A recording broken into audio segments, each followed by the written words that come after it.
Hello and welcome back to My Fanfiction Audiobook, aka Smut on Wheels. Hi there, I'm Sonja and I write.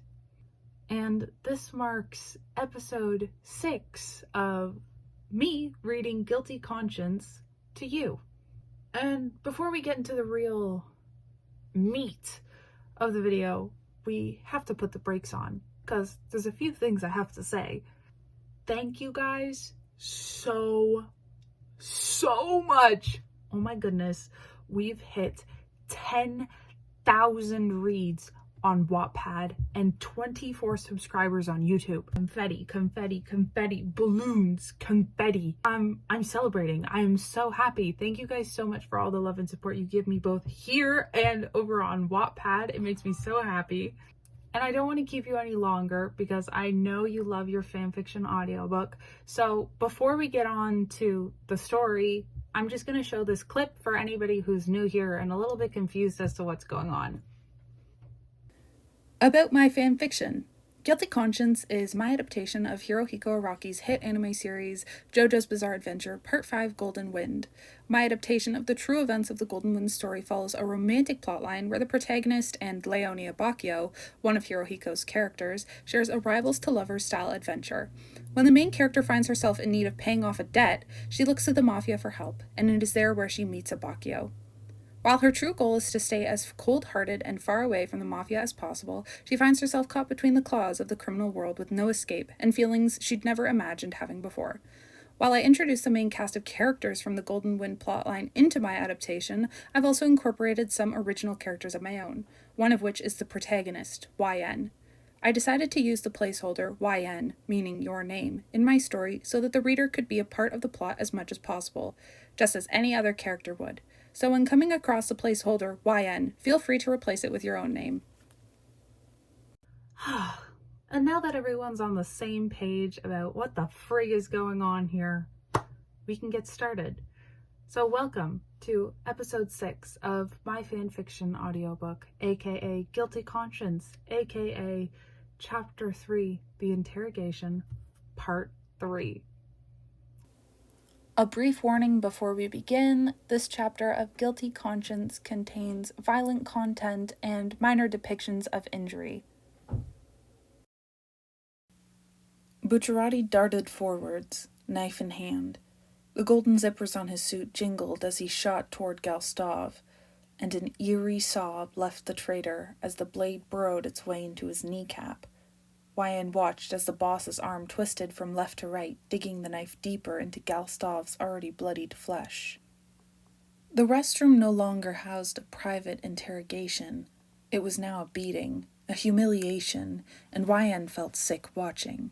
She knew that the Viper deserved every last piece of what he was getting, but the sickly sounds that left his lips every time Bucciarati struck him were too intense. It was just too much to witness for the first time. The traitor was receiving the punishment he'd been asking for the moment he betrayed Passione. YN felt a hand on her arm, slender fingers wrapping around her bicep. She had been so occupied with staring at the mess that was Galstav Bruta that she didn't see Abbacchio stepping closer and reaching out for her. She made to quickly pull away, but his grip only tightened. His golden eyes met her own, and once again he stared. After a moment of quiet, accompanied by the harsh groans that escaped the Viper behind them, Abbacchio spoke. "Let's go." His fingers remained wrapped around her arm as she trailed him like a lost child being taken out from the dreaded restroom, and it was only when the two were out of the tight hallway and back at the Bodyguard Squad's table that he let her go. "I could have stayed longer, you know." She tried her hardest to play it off like she wasn't uncomfortable, but Abbacchio didn't seem to care. "Didn't ask," was all he said before taking a seat and leaning back into the chair. YN glanced around the room, unsure of what to say or what to do, seeing as Abbacchio was clearly not in the mood to talk. But curiosity consumed her, and her willpower caved when she decided to break the silence with a silly question. "When we first met at Lebecchio's, how did you know that I wasn't a mafioso?" His brows furrowed at her question, Or maybe it was just because she started speaking. After all, Abacchio made it abundantly clear that he didn't like her. But to Wyan's surprise, he actually answered the question without being a jerk about it. It's a pin. You get one when you're first welcomed into Passione, and it should remain visible at all times. You didn't have one. Wyan hummed in understanding as she spotted the small gold pin that Abacchio was using as a cufflink. His arms were folded neatly against his broad chest, and he let his head fall back against the frame of the chair. He looked tired, sitting with half-lidded eyes and staring up at nothing in particular. His brows relaxed, and his forehead was no longer scrunched with lines of frustration. He looked calm, and like an entirely different person when he wasn't scowling. You seriously have a staring problem, chick. Go find some other guy to ogle at. Wyan opened her mouth to protest. It was he who had the staring problem, and for every instance that he insulted her, she began to hate him more. She closed her mouth and turned away before she could say anything foolish enough to get her in the same position that the Viper was in. She saw what the mobsters were capable of and reminded herself to watch her tongue. But when she glanced back to the front doors, she was greeted by the gunslinger sprinting in their direction. Cops are here! Where's Bucciarati? From behind her, Abacchio took off towards the bathroom and disappeared behind the swinging door in an instant. Hey, lady! Get to the side door. It's at the back of the kitchen. Fugo's already there. Mista didn't stop to give any further instructions, running past Wyan as he disappeared behind a set of double doors across from the squad's table. Naranja, she remembered. He was probably going to get the boy from the back parking lot. Wyan sprinted towards the kitchen, jumping over broken glass and tipped chairs. She felt like a rabbit hopping around the lounge, bouncing between bundles of broken furniture. Nothing in the Pink Martini was orderly, and this little mishap would definitely cost the organization more than a few dollars to fix. She knew it wasn't entirely her fault, but she couldn't help but feel guilty. The kitchen doors swung open with ease. Stove burners had been left on and half-cooked meals completely abandoned from the commotion earlier on. Wyan looked frantically for the strawberry blonde Mista had promised would be waiting for her, but she saw nobody. Only open cupboards and dripping faucets, and half-plated meals. Hey, girl, lady? Person! Get over here! Fugo stood behind a set of fridges, holding open a slender door. Wyan crossed the room and bolted toward him. The kitchen's side door led to a small outdoor alcove, most likely used for members of staff who wanted a smoke break. Shrubbery surrounded the small cemented area, and tall ashtrays sat neatly by the Pink Martini's red stone walls. Fugo? Where do we go? The outdoor area was completely encompassed by bushes and the building's solid wall. It was definitely a staff-only area, and Wyan didn't know where to go or what to do. All she knew was that she could hear the sound of sirens getting closer. Rustling came from Wyan's left as Bucciarati stepped out from the bushes. The branches are a lot thinner over here. You two need to slip through this way. Pushing the greenery back, Bucciarati let Fugo and Wyan slip through the bushes and out into Via Romana with ease. Abacchio awaited the group on the sidewalk as he held Galstav over his shoulder like a limp sack of potatoes. Still mostly naked and covered in sweat and his own blood, the Viper only groaned as Abacchio held on to him tightly. If it weren't for his steady whines of pain, she would have thought him to be dead. Sirens wailed, and Abacchio turned his back to the squad, leading the group down the sidewalk. Galstav laid loose on his left shoulder, while the others walked to his right. They moved quickly, and it surprised Wyan how steady the brute, Abacchio's pace, was. He had a hefty load to carry, but his steps did not falter. Wyan stayed quiet and followed the Bodyguard Squad down the street, straying further away from the Pink Martini. The sun had finally gone to rest, and a band of orange and blue stretched across the sky, making for a beautiful sunset. It surprised her to see that Via Romana was completely void of any patrons. The gunshots must have been loud enough to empty the entire street. "Where's Mista and Narancia?" Fugo asked. "I sent them to distract the police. They'll give us enough time to get the van and get out of here."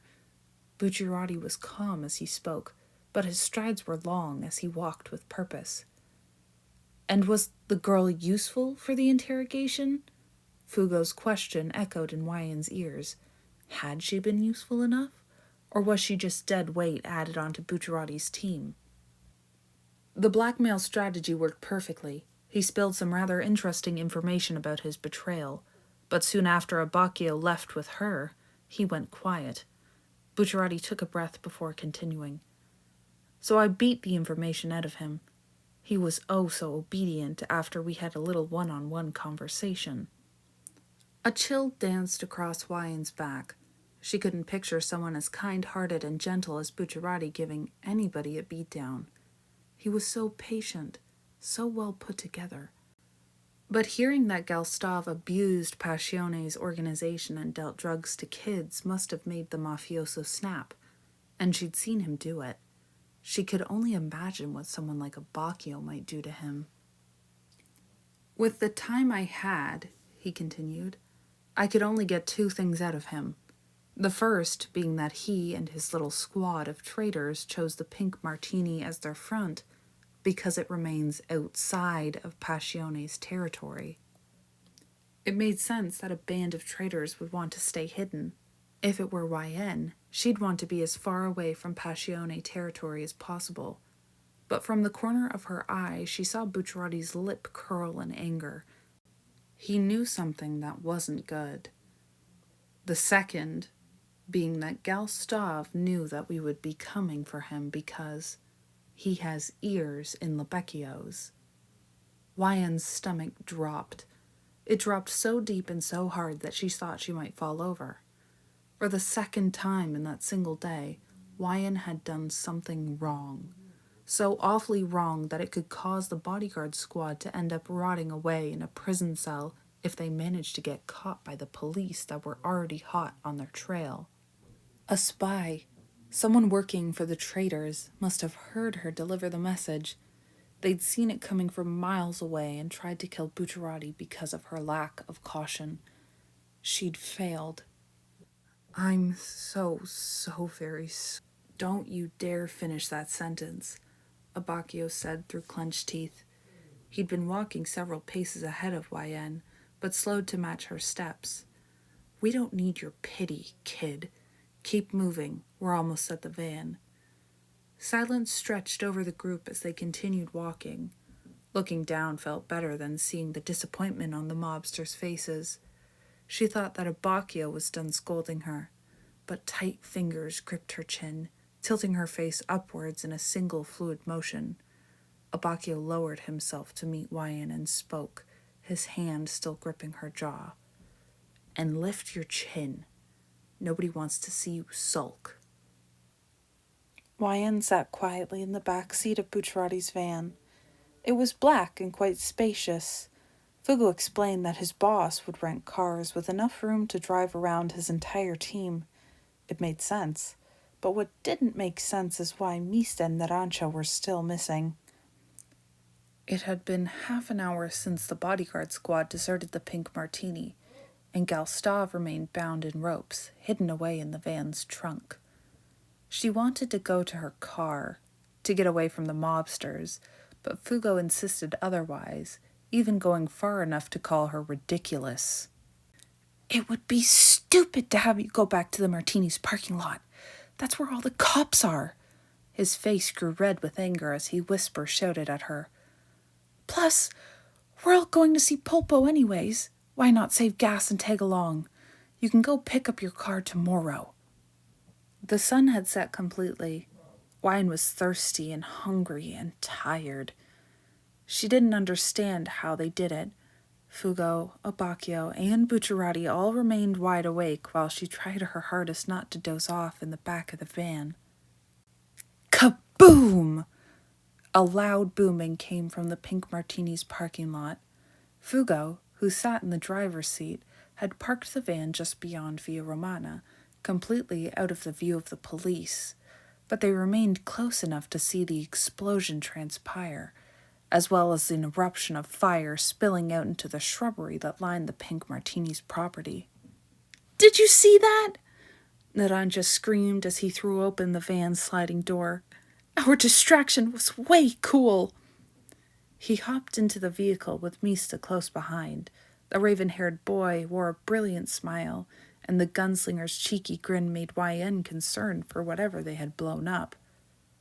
"What was that?" Fugo yelled to the boys now occupying the seats on either side of YN. "Bucciarati asked us to create a diversion, so we went to the parking lot and found the shabbiest-looking car and sent it into the sky. Cops should be busy for a long while now." "What kind of car?"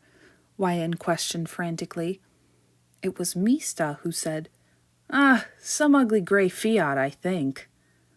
YN's face strained of all color as she whipped her head to face the gunslinger. "You blew up my car?" Hi, it's me again. Thank you so much to everybody who stuck all the way to the end of this video. It means a lot to me. And an even bigger thank you to all of the people who are supporting me here on YouTube and over on Wattpad.